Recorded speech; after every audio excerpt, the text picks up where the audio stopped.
नमस्कार दोस्तों, मैं जुगल किशोर मिश्रा आप सभी का इस चैनल में स्वागत करता हूं।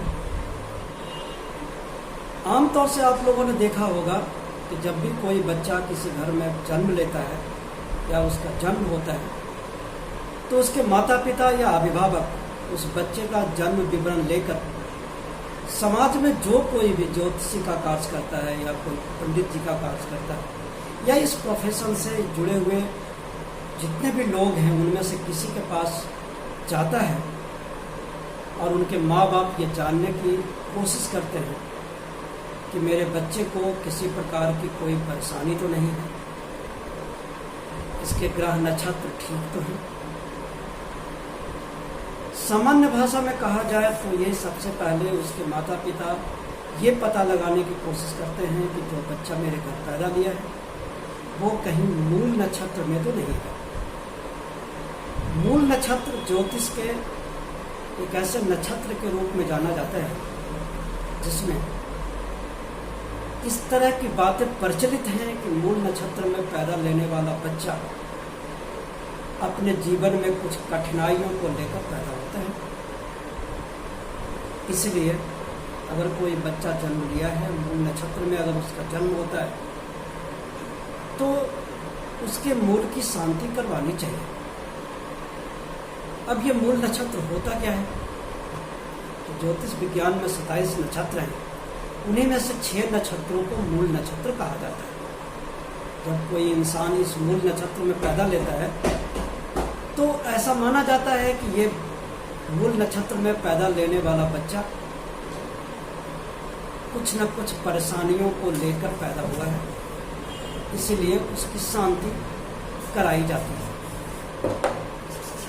मूल नक्षत्र के बाद लोग उस बच्चे के बारे में ये जानने के लिए इच्छुक रहते हैं कि ये बच्चा किस पैर को लेकर पैदा हुआ है, यानी उसे हम एक सामान्य भाषा में पाया भी कहते हैं। यानी उसका पाया सोने का है, लोहे का है या चांदी का है। पाया के बारे में भी ये बात प्रचलित है कि अगर कोई बच्चा सोने का पाया लेके पैदा हुआ है तो उसको स्वास्थ्य संबंधी कुछ समस्या पैदा हो सकती है। अगर कोई बच्चा चांदी का पाया लेके पैदा हुआ है उसको भी थोड़ी मोड़ी स्वास्थ्य संबंधित प्रॉब्लम आती है। तीसरी जो इस ज्योतिष में उस छोटे से बच्चे के लिए उसके माँ बाप जानने के लिए इच्छुक होते हैं वो होता है बल आरिष्ट दोष। दोस्तों, बल आरिष्ट दोष जन्म कुंडली में बनने वाला एक ऐसा दोष है जिसके बारे में हमारे ज्योतिष में बहुत सारी बातें कही गई हैं, बहुत सी बातें भ्रामक भी फैलाई गई हैं, उनसे खर्च करवाए जाते हैं, कई तरह के पूजा पाठ भी करवाए जाते हैं। क्योंकि बल आरिष्ट दोष जब किसी बच्चे को बनता है तो ऐसा माना जाता है कि इस बच्चे के जीवन पे कुछ न कुछ खतरा आने वाला है। कई लोग उसे मृत्यु से भी जोड़ देते हैं। मेरे हिसाब से हालांकि ये बातें बिल्कुल गलत है। बल आरिष्ट दोष बनने के बाद भी कोई बच्चे की मृत्यु हो जाएगी ऐसा बिल्कुल सत्य नहीं है। बच्चे को परेशानी हो सकती है, कष्ट हो सकता है, तकलीफ हो सकती है, कोई छोटी मोटी बीमारी भी हो सकती है। पहले हम ये समझते हैं कि बल आरिष्ट दोष होता क्या है। जब किसी बच्चे की जन्म कुंडली में चंद्रमा उस बच्चे की जन्म कुंडली के किसी भी त्रिक भाव यानी 6, 8, 12 भाव में बैठे हों तो उसे बल आरिष्ट दोष का नाम दे दिया जाता है। बाद जैसे ही किसी बच्चे के माँ बाप को ये बातें बताई जाती है कि आपके बच्चे को बल आरिष्ट दोष है तो वो माँ बाप आ जाते हैं, बच्चे से संबंधित कोई प्रॉब्लम होगी इसके बारे में वो बातें करने लगते हैं जो पूर्णतः सही नहीं। बल आरिष्ट दोष होता जरूर है, उसके प्रभाव भी होते हैं, लेकिन उसका प्रभाव का मतलब ये नहीं है कि उस बच्चे की मृत्यु हो जाएगी। बल आरिष्ट दोष का मतलब ये है कि उस बच्चे को छोटी मोटी परेशानी भी हो सकती है। हालांकि चंद्रमा को 6ठे, 8वें या 12वें भाव में बैठ जाना बल आरिष्ट दोष होने की एकमात्र प्रक्रिया है। इसका मतलब ये कतई नहीं है कि उस बच्चे को बल आरिष्ट दोष है ही, क्योंकि इसके बहुत सारे कैंसिलेशन के नियम हैं, जो सामान्यतः 4-5 कैंसिलेशन के नियम मैं आपको बताता हूं। अगर बच्चे के जन्म कुंडली में चंद्रमा 6ठे, 8वें या 12वें भाव में बैठे हैं और कहीं से भी गुरु की उस चंद्रमा पे दृष्टि पड़ जाए तो बल अरिष्ट दोष समाप्त हो जाता है। या गुरु साथ में ही बैठ जाए तो भी बल अरिष्ट दोष खत्म हो जाता है। लग्न कुंडली के जो लग्नेश हैं, अगर वो चंद्रमा के साथ बैठ जाएं तो बल अरिष्ट दोष समाप्त हो जाता है।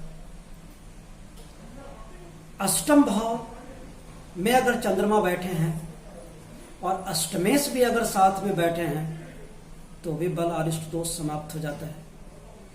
अष्टमेश की कहीं से दृष्टि चंद्रमा पे पड़ रही हो तो भी बल अरिष्ट दोष समाप्त हो जाता है। इसके अलावा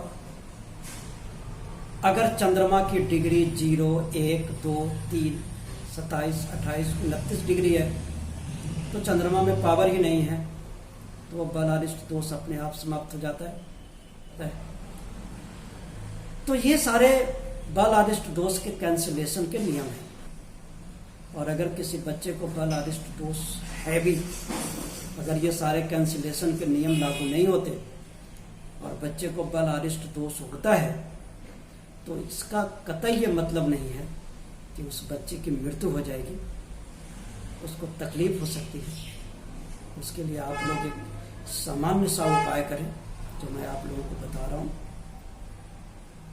किसी भी शुक्ल पक्ष के प्रथम सोमवार से अपने आस पड़ोस के किसी भी शिव मंदिर में जाएं, साथ में उस बच्चे को ले जाएं, चाहे उसकी आयु कितनी भी हो, और शिव मंदिर में जाके भगवान शिव को दूध से अभिषेक करवाएं। भगवान शिव को उस बच्चे के हाथ से दूध स्पर्श करा के अभिषेक कराएं। भगवान शिव को दूध बहुत पसंद है। दूध के अभिषेक करने से उस बच्चे पे बल अरिष्ट दोष हैं वो सब समाप्त हो जाते हैं।